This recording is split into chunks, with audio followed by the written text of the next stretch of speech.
Hello everyone, welcome to Lakshyu KPSC. Friends, I hope you all are doing good with your studies, mains studies. And आप सभी को पता है कि आपका एग्ज़ाम्स जो है 26 से 27 तारीख को होने वाला है, राइट? तो स्टडीज़ बिल्कुल पीक पे होंगी और बहुत बहुत ज़्यादा समय ऑलरेडी मिल चुका है आपको मेंस की तैयारी करने के लिए, राइट? तो 3 एग्ज़ाम्स, इसका जो पृष्ठभूमि है बेसिकली मैं आपको बता दूँ, क्योंकि मैं क्यों बता पा रहा हूँ ये, इसके बारे में मुझे मुझे लग रहा था कि मुझे एक वीडियो बनाना चाहिए ताकि मैं जो न्यू कमर्स हैं, जो एस्पिरेंट्स जो पहली बार दे रहे हैं मेंस, और शायद मेंस और भी दिया होगा बट आरओ का मेंस पहली बार दे रहे होंगे, तो उनके लिए थोड़ा सा, क्योंकि मुझे पता है कि कहाँ पे थोड़ा कमी रह जाती है, क्योंकि आई नो लास्ट टाइम 2019 में जब रिज़ल्ट आया था तो मैं बहुत शॉक हुआ था कि मेरा मेरा जो है लिस्ट में नाम नहीं था, और मैं बहुत ही जो है कम नंबर से मेरा रह गया था। I got 196 marks all in all, और 199 पे एआरओ का सिलेक्शन हुआ था जनरल में। तो इसीलिए मुझे लगता है कि कहीं न कहीं थोड़ा-सा कमी रही थी, और कहाँ पे वो कमी रही थी तो मैं वो बता सकता हूँ, और आपको थोड़ा-सा जो है मीन्स मेरे को यही है कि थोड़ा-सा आपको सेंस ऑफ रिलीफ़ मैं दूँ कि आप ये गलती ना करें, और यहाँ पे थोड़ा-सा जहाँ पे मार्जिन ऑफ एरर हो सकता है वो गलती ना करें।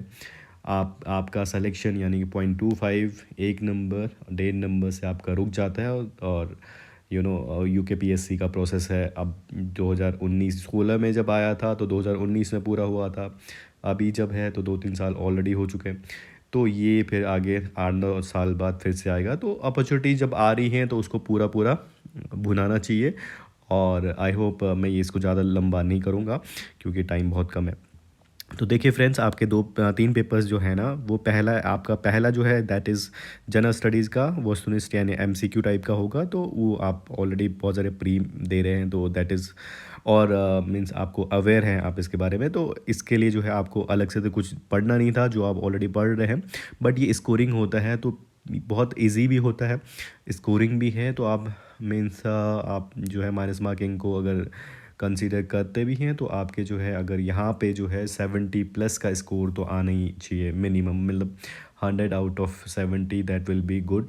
बट अगर 80 आ जाता है तो बहुत बहुत अच्छा स्कोर माना जाएगा, राइट?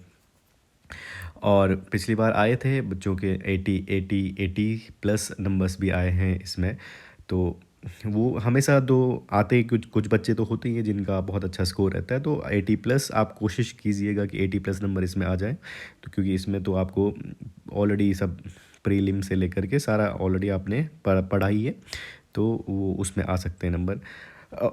और ये प्रीलिम से तो इजी होता है, इसका मेंस वाला जो ये एमसीक्यू वाला एग्ज़ाम है पहला वाला, तो ये आपको ध्यान में रखना है।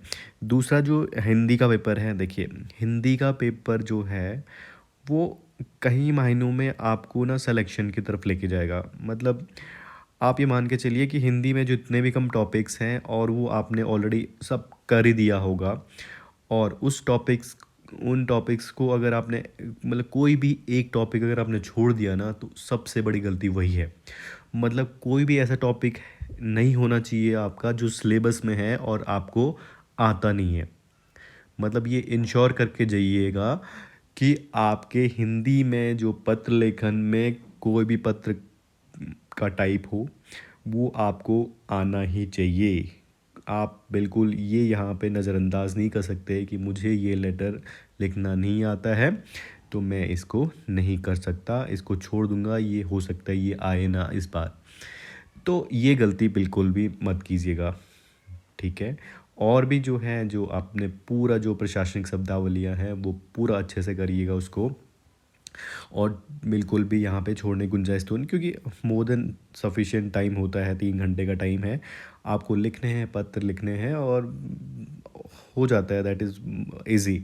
और बस ये है कि आपको पत्र लिखना आना चाहिए, इतनी प्रैक्टिस करिएगा, कर भी दी होगी आपने प्रैक्टिस, तो बस वहाँ पे ये है कि आपके जितने भी पत्र होते हैं सब लिखिए, मीन्स जो भी पूछा गया है तो उसको एक्यूरेट करने की कोशिश कीजिएगा, और बिल्कुल भी छोड़िएगा मत ये राइटिंग, क्योंकि हिंदी में मैंने जब किया था तो मेरे को लिटरली बोलूँ तो हमारे पास एक क्वेश्चन ऐसा आया था कि जो अधूरा था, आयोग ने उसको हटा दिया था एवेल्यूशन से। तो 100 मार्क्स में से सिर्फ़ और सिर्फ जो है 85 का पेपर हुआ था, और उसमें से जो है लिटरली मेरे 65 नंबर थे। और उसमें से भी मैंने एक एक क्वेश्चन मुझे नहीं आता था, मुझे नहीं पढ़ा था मैंने उसको, उसके बारे में, वो था टिप्पणी वाला। और फिर भी मेरे मतलब आप मान के चलिए कि 85 में से मेरे 65 नंबर आ गए थे उसमें। तो अगर मैं टिप्पणी करता तो डेफ़िनेटली अगर 4-5 नंबर भी आते तो मेरा सिलेक्शन होना था। तो बट अब क्या कर सकते हैं, वो मुझे उस टाइम पे कोई गाइड तो था नहीं, खुद से ही तैयारी करी थी। तो ये यहाँ पे एक महत्वपूर्ण पहलू जो मैं बताना चाहता हूँ, मेरा फेलियर जो है वो आपकी सक्सेस की तरफ जा सकता है। तो ये अपने अपने विचार में आप सोच सकते हैं कि भाई हाँ, मुझे ये अगर ऑलरेडी आई होप कि आज उस टाइम से लेकर अब तक तो सारे टेक्नोलॉजिकल चेंजेस इतने हो चुके हैं कि सबको अवेयर होंगे इस बारे में, right. Third paper is your, आपको पता ही है थर्ड पेपर आपका ऐसे राइटिंग का है। और ऐसे राइटिंग में 3 घंटे का जो पेपर होता है, 3 घंटे में 3 ऐसे, 1 घंटे में एक ऐसे अगर मान के भी चलो, तो ये मोर देन इनफ टाइम होता है ऐसे ऐसे लिखने वालों के। अब तक आपको इतना टाइम मिल चुका है तो आपने ऑब्वियसली जो है बहुत अच्छे से प्रैक्टिस करी होगी, और कंसाइज वे में आप अपना ऐसे भी लिख रहे होंगे, और बहुत अच्छे से आप लिख रहे होंगे। और ऐसे मतलब कैसे लिखना है, क्या करना है, ये तो मतलब बहुत सारे मैटर्स हैं इस पे, बहुत सारे वीडियोस बने हुए हैं, अच्छे अच्छे कोचिंग सेंटर्स वालों ने बहुत अच्छे से ऐसे इसको कैसे लिखना है ये बताया है। और बेसिकली ऐसे में ये है कि आप कितना भी कुछ क्यों ना कर लो, कितना भी अच्छा क्यों ना पहले से पढ़ लो, बट वही है एट द एंड आप जो है राइटिंग हॉल में जब जा रहे हैं तो आपको क्या करना है, वो वहाँ पे कुछ अलग ही सेंस होता है लिखने का। तो बट यही है कि जितना ज़्यादा प्रैक्टिस करोगे आप में कंटेंट उतना ज़्यादा रहेगा, और वहाँ पे आपके माइंड में वो थॉट्स निकल के आएंगे। तो इसीलिए जो है आप जो है छोटे छोटे पॉइंट्स को हमेशा रिमेंबर कीजिएगा।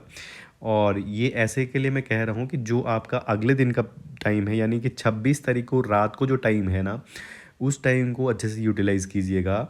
उस टाइम में आपको जितनी भी रूपरेखा बनानी है, कोई भी ऐसे के छोटे छोटे की पॉइंट्स आपको याद रखने हैं, और कैसे वो आप अपने ऐसे में डाल सकते हो। अगर ये महिला सशक्तिकरण पूछा है तो उसके जुड़े हुए जितना भी आपको वो डालने, कहीं ना कहीं घुमा फिरा के तो हमें ऐसे उसी टॉपिक पे आता है, ऑलरेडी टॉपिक गिवन है। तो आपको जितने भी की पॉइंट्स हैं उनको रिमेंबर कीजिएगा, और उस जो 26 की रात होगी उसको अच्छे से आपको यूटिलाइज़ करना है।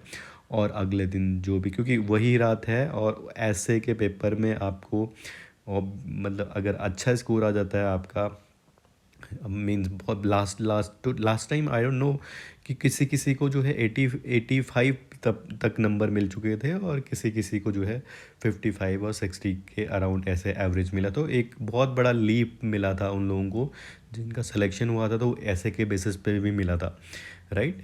तो ये आपको ध्यान में रखना पड़ेगा कि ऐसे जो है बहुत बहुत अच्छा स्कोरिंग हो सकता है अगर आप तीनों ऐसे अगर अच्छे लिखते हैं। और ये भी है कि टाइम का देखना पड़ेगा, क्योंकि आप एक पहला वाला ऐसे बहुत अच्छा लिख रहे हैं, दूसरे वाला ऐसे के लिए आप टाइम नहीं मिला, फिर तीसरे वाले को और नहीं मिला, तो ये थोड़ा सा बोलेंगे आप सभी में इक्वलिटी लेके चलें कि सारे ऐसे मीन्स आपको अच्छे ही लिखने हैं, राइट। तो आपको ऐसे के लिए पर्टिकुलर जो टाइम फ्रेम है आपका 1 आवर का, उस टाइम फ्रेम में आपको बेस्ट से बेस्ट आपको लिखना है। और तीनों ऐसे के लिए आपको बिल्कुल ऐसा नहीं होना चाहिए कि एक ऐसे तो आपने अच्छा लिखा और पहला वाला जो ऐसे है उसको ऑब्वियसली आपको बहुत अच्छा लिखना है।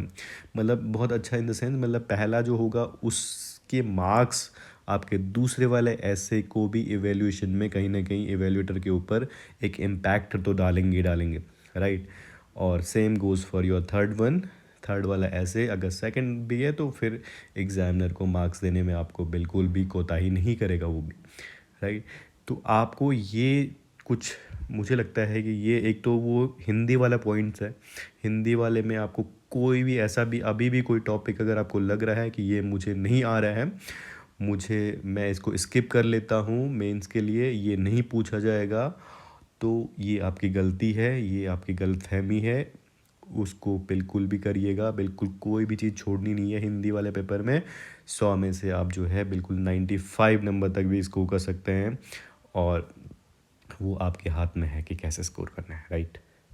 तो आई होप कि आपको ये जो है ना, ये कुछ पॉइंट्स जो हैं आपको सही लग रहे होंगे क्योंकि मेरा एक्सपीरियंस है और मैं एक्सपीरियंस के साथ कह रहा हूँ कि ऐसा हुआ था। और आप अगर चाहें तो इस तरह के दृष्टिकोण के साथ जा सकते हैं। जो जो कमी मैंने बताई है उनको रिमूव करके आप ये अच्छा स्कोर कर सकते हैं। और ऐसे ही अगर कुछ आपको कुछ लगे, कुछ कुछ पॉइंट्स आपको डिस्कस करने हैं तो feel free to ask me. आप कमेंट सेक्शन में लिख सकते हैं कि आप क्या क्या क्या करना है, क्या स्ट्रेटेजी होगी, तो with that I can share with you. Okay, guys, thank you. Best wishes for your exam. I hope everything will be good and you will get success definitely अगर आप बहुत अच्छा ही करोगे, right? तो thank you so much. Thank you for watching this video.